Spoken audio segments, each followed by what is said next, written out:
അമൂല്യമായ ഔഷധ സസ്യങ്ങളും ശുദ്ധമായ വെളിച്ചെണ്ണയും ചേർത്ത് നിർമ്മിക്കുന്ന ക്ഷേമ ആയുർവേദിക് ഹെയർ ഓയിൽ മുടി വളരാൻ സഹായിക്കുന്നു, മുടി കൊഴിച്ചിൽ തടയുന്നു, താരനെ അകറ്റുന്നു. ക്ഷേമ ayurvedic hair oil. Muvattupuzha stadium bypass road നിർമ്മാണ നടപടി റദ്ദാക്കിയതിനെതിരെ ട്രൈബ്യൂണലിൽ ഹർജി. പൊതുപ്രവർത്തകനായ നസീർ അലിയാരാണ് ഹർജിയുമായി രംഗത്തെത്തിയത്. മൂവാറ്റുപുഴ സ്റ്റേഡിയത്തിന് സമീപത്ത് കൂടി വെയർ ഹൌസിംഗ് കോർപ്പറേഷൻ ഭൂമിയിലേക്ക് നിർമ്മിക്കുന്ന ബൈപ്പാസ് റോഡ് നിർമ്മാണത്തിനുള്ള അനുമതി റദ്ദാക്കിയ നഗരസഭാ തീരുമാനത്തിനെതിരെ ട്രൈബ്യൂണലിൽ ഹർജി നൽകി പൊതുപ്രവർത്തകനായ നസീർ അലിയാർ. തദ്ദേശ സ്വയംഭരണ സ്ഥാപനങ്ങൾക്ക് വേണ്ടിയുള്ള ട്രൈബ്യൂണലിലാണ് ഹർജി സമർപ്പിച്ചത്. വെയർ ഹൌസിംഗ് കോർപ്പറേഷന്റെ മുഴുവൻ തുകയും ചെലവഴിക്കുന്ന റോഡിന്റെ നിർമ്മാണത്തിനായി ടെൻഡർ നടപടികൾ പൂർത്തിയാക്കുകയും പ്രാഥമിക ജോലികൾ ആരംഭിക്കുകയും ചെയ്തിരുന്നു. എന്നാൽ നഗരസഭാ സ്റ്റേഡിയത്തിൽ നിർമ്മിക്കുന്ന ഒളിമ്പ്യൻ ചന്ദ്രശേഖരൻ സ്റ്റേഡിയം പദ്ധതി ബൈപ്പാസ് നിർമ്മാണത്തോടെ സാധ്യമാകാതെ വരുമെന്ന ആക്ഷേപം ഉയർന്നതോടെയാണ് നഗരസഭ പ്രത്യേക കൌൺസിൽ വിളിച്ച് തീരുമാനം റദ്ദാക്കിയത്.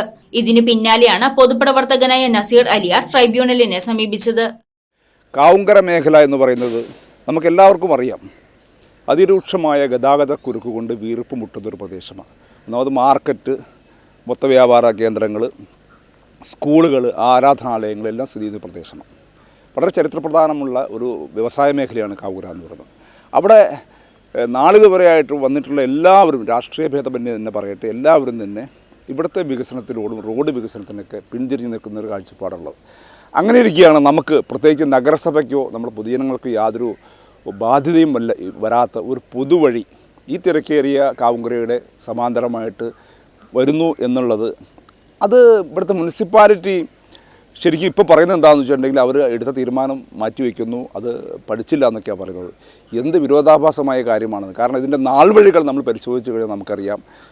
ഇത് വെയർ ഹൗസിംഗ് കോർപ്പറേഷൻ വെറുതെ വലിഞ്ഞു വന്ന് കയറി ഞങ്ങൾ റോഡ് നിർമ്മിക്കാമെന്ന് പറഞ്ഞതല്ല.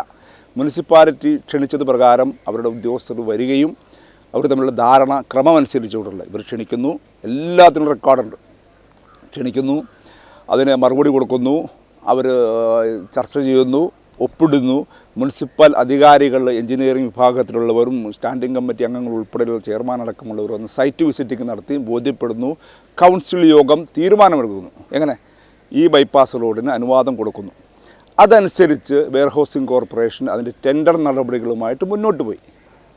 ഡിസംബർ 2 ഒരു തട്ടിക്കൂട്ട് കൗൺസിൽ യോഗം വിളിച്ചു കൂടിയിട്ട് സ്വാർത്ഥമായ താല്പര്യങ്ങൾക്ക് വിധേയമായിക്കൊണ്ട് ആ നടപടി റദ്ദ് ചെയ്യുക ചെയ്തത്.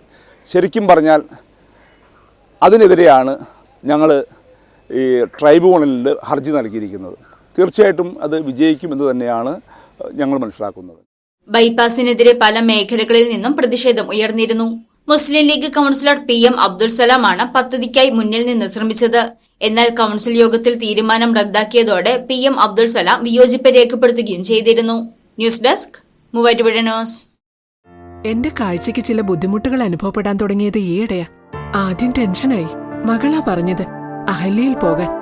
അഹല്യയ്ക്ക് 30 വർഷത്തെ പാരമ്പര്യവും വിശ്വസ്തതയുമുണ്ട്. അഹല്യയിലെ വിദഗ്ധരായ ഡോക്ടർമാരുടെ ചികിത്സ കൊണ്ട് എനിക്ക് എന്റെ കാഴ്ചശക്തി പൂർണ്ണമായും തിരിച്ചു കിട്ടി. ഇപ്പൊ എനിക്ക് ഈസിയായി വായിക്കാം. നേത്ര സംരക്ഷണത്തിന് നമ്മുടെ Ahalya. Ahalya foundation eye hospital, കേരളത്തിൽ എല്ലായിടത്തും.